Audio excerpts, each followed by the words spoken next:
पतंजलि कहते हैं, हम एक गहरी भ्रांति में जीते हैं, आशा की भ्रांति में, किसी आने वाले कल की, भविष्य की भ्रांति में।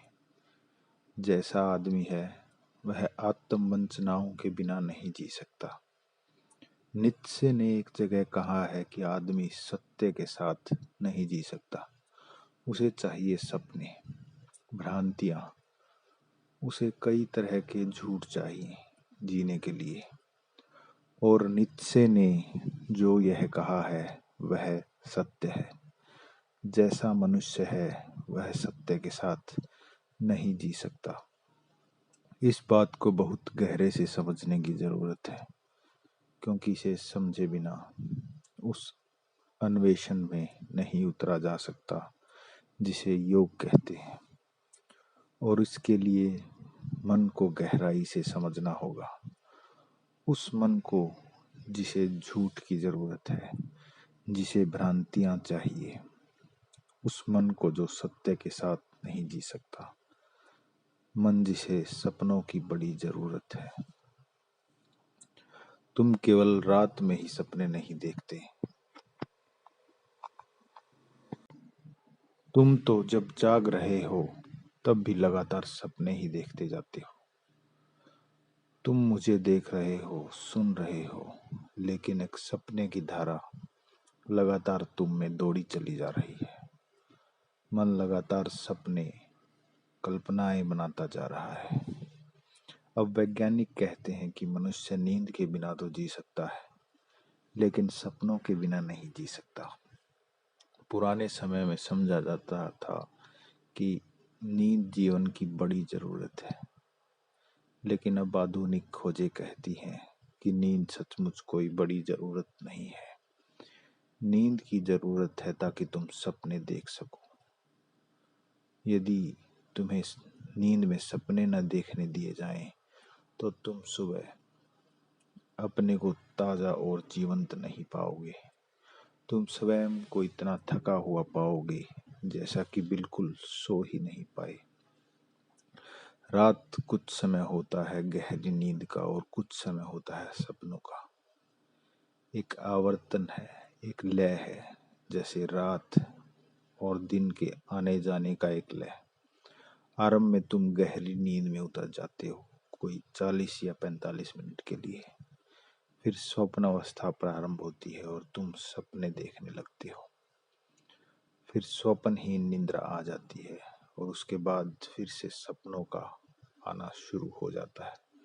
सारी रात यह क्रम चलता है। यदि तुम्हारी नींद में उस समय बाधा आए, जब तुम स्वप्न रहित गहरी नींद में सो रहे हो, तो सुबह तुम ऐसा अनुभव नहीं करोगी कि कहीं कुछ खोया है। लेकिन नींद यदि उस समय टूटे जब तुम सपने देख रहे हो, तब सुबह तुम स्वयं को बिल्कुल थका हुआ और निढाल सा पाओगे। अब इन बातों को बाहर से भी जाना जा सकता है। यदि कोई सो रहा है तो तुम जान सकते हो कि वह सपने देख रहा है या नहीं।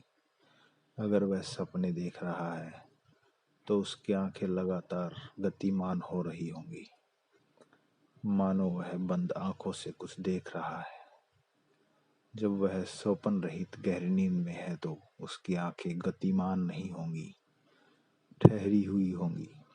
जब आंखें गतिमान हो और तुम्हें बाधा पहुंचाई जाए तो तुम सुबह थके मांदे अनुभव करोगे।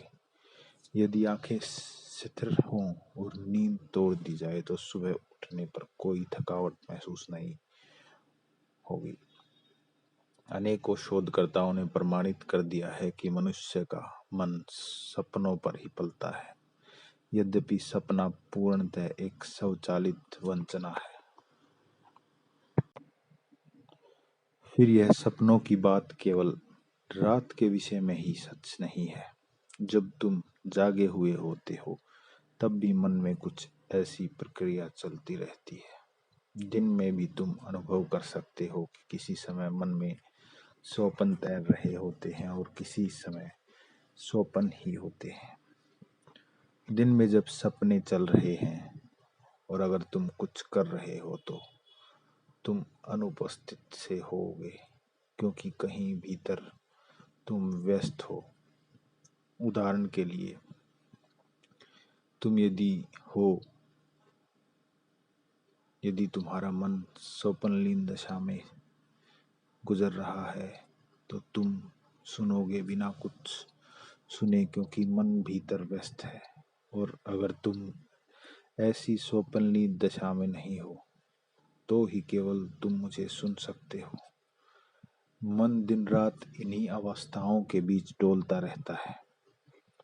गैर स्वप्न से स्वप्न, फिर स्वप्न से गैर स्वप्न। यह एक आंतरिक लय है। इसलिए ऐसा नहीं है कि हम सिर्फ रात्रि में ही निरंतर सपने देखते हैं।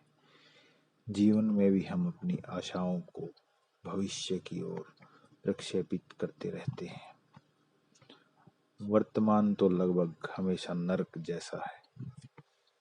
तुम उसके साथ जी लेते हो, तो उन आशाओं के सहारे ही जिन्हें तुम्हें भविष्य में प्रक्षेपित कर रखा है। तुम आज जी लेते हो आने वाले कल के भरोसे। तुम आशा किए चले जा रहे हो कि कल कुछ न कुछ घटित होगा, कि कल किसी न किसी स्वर्ग के द्वार खुलेंगे। वे आज तो हरगिज नहीं खुलते, और कल जब आता है तो कल की तरह नहीं आता, वह आज की तरह आता है। पर तब तक तुम्हारा मन फिर से कहीं न और आगे बढ़ चुका होता है। तुम अपने से भी आगे दौड़ते चले जाते हो। तुम यथार्थ से तो एकात्म नहीं हो। फिर जो कि पास है, वह जो यहाँ और अभी उपस्थित है, तुम कहीं और हो, आगे गतिमान, आगे कूदते फांदते। उस कल को, उस भविष्य को तुमने कई कई नाम दे रखे हैं। कुछ लोग उसे स्वर्ग कहते हैं, कुछ मोक्ष कहते हैं, लेकिन यह सदा भविष्य में है। कोई धन के बारे में सोच रहा है, पर वह धन भी भविष्य में ही मिलने वाला है। कोई स्वर्ग की आकांक्षा में खोया हुआ है, पर वह स्वर्ग मृत्यु के उपरांत ही आने वाला है। स्वर्ग है दूर सुदूर किसी भविष्य में। जो नहीं है, उसी के लिए तुम अपना वर्तमान खोते हो। यही है स्वप्न में जीने का अर्थ। तुम अभी और यहीं नहीं हो सकते। इस क्षण में होना दुसाध्य प्रतीत होता है। तुम अतीत में जी सकते हो, क्योंकि वह स्वप्नवत है। उन बातों की स्मृतियां, यादें जो अब नहीं है। और या तुम भविष्य में जी सकते हो, लेकिन वह भी एक प्रक्षेपण है। यह फिर अतीत में से कुछ निर्मित करना है। भविष्य कुछ और नहीं, वरन अतीत की ही प्रतिछवि है। ज्यादा रंगीन, ज्यादा सुंदर, ज्यादा खुशनुमा, लेकिन वह है तो अतीत का ही एक परिष्कृत स्वप्न। तुम अतीत के सिवा और किसी चीज के बारे में सोच ही नहीं सकते, और भविष्य भी अतीत की प्रतिछाया है। ना तो अतीत अस्तित्वगत है और ना भविष्य। है तो वर्तमान ही, लेकिन तुम कभी उसमें नहीं होते। यही है सपनों में जीने का अर्थ। तो निश्चय सही है जब वह कहते हैं कि मनुष्य सत्य के संग नहीं जी सकता, उसे झूठ चाहिए, उसी के सहारे वह जी सकता है। धन्यवाद।